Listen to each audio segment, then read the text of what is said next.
Ya, Assalamualaikum dan salam sejahtera. Chapter kelima, filter. Okey. Jadi dalam chapter kelima ni kita akan melihat satu lagi litar elektronik yang asas iaitu litar filter ataupun dalam bahasa Melayunya penapis ya. Okey. Jadi dalam topik ini kita akan lihat secara dekat bagaimana litar filter ini berfungsi. Okay, kita akan tengok operasi dia, operation and function of filter, and then describe the application and type of filter, identify difference between passive and active filter. Okay, and then kita akan tengok juga operation and application of passive filter for low pass, high pass and band pass filter, and also for active filter low pass, high pass and band pass. Okay, so kita tengok pendahuluannya, introduction of the filter.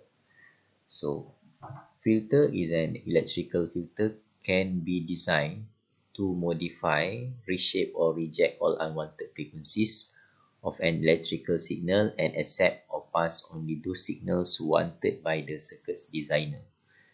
Okay, jadi filter adalah litar yang boleh direka bentuk untuk modify ataupun memperbaiki, reshape membentuk semula ataupun reject ataupun menyingkirkan all unwanted frequencies, semua frekuensi yang tidak dikehendaki oleh isyarat elektrik, dan juga dia menerima ataupun pass ataupun meluluskan only those signals wanted by circuit designer.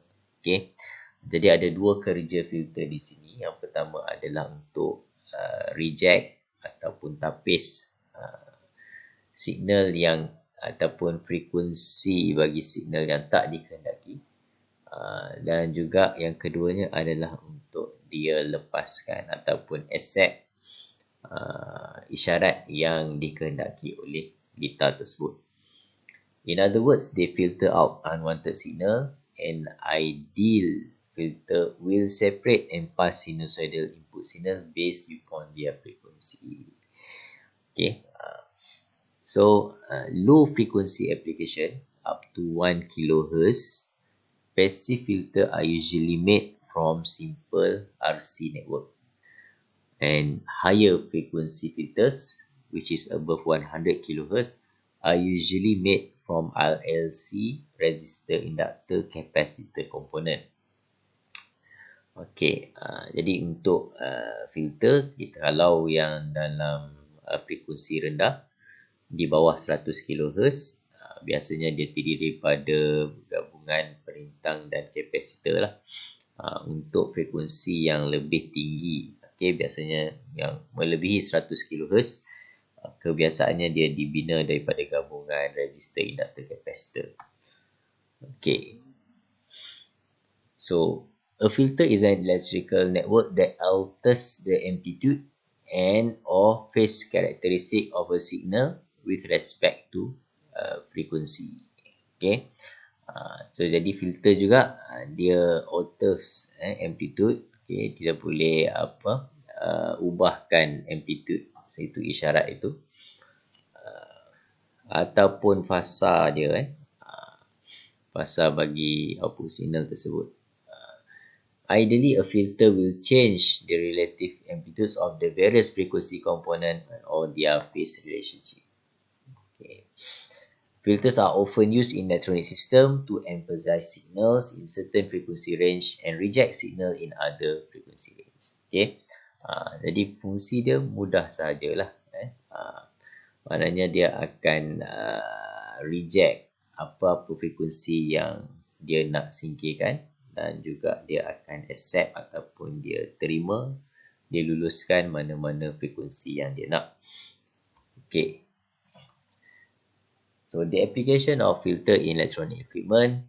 Okay, Ada beberapa contoh lah di sini antaranya dalam communication, dalam perhubungan, kemudian pada signal processing device, okay, and then entertainment electronic, okay, ini pada AVA system, audio visual PA system dan sebagainya, dan juga pada medical electronics.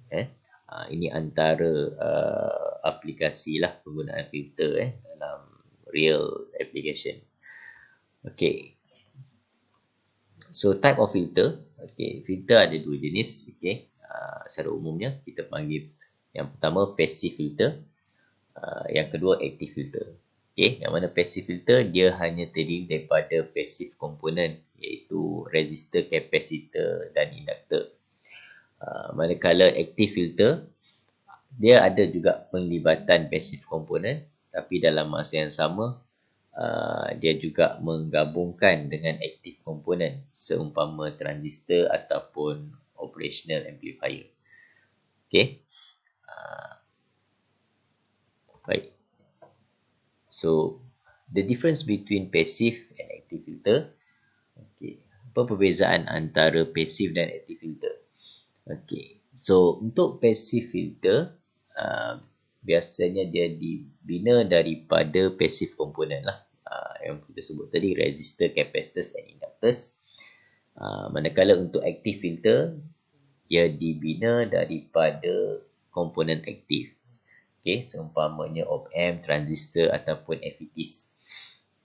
Okay, yang kedua, passive filter tidak memerlukan power supply, manakala active filter memerlukan power supply disebabkan penggunaan active component. Okay.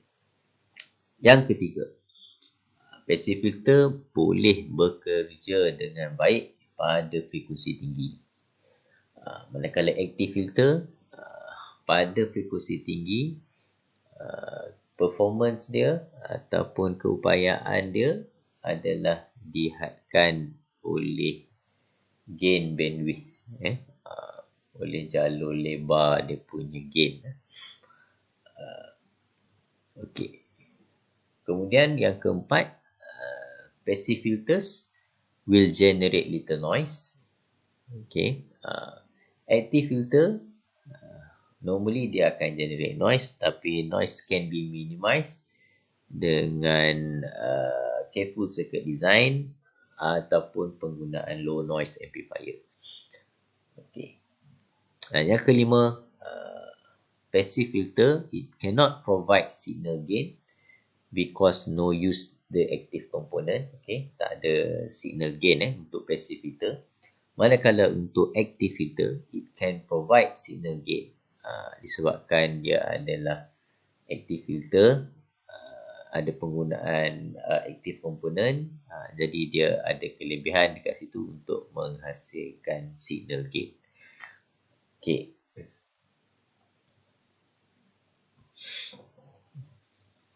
Alright. So kita tengok pula apa dia passive filter secara khususnya. So passive filter dibina daripada passive component lah, resistor, capacitor, inductor.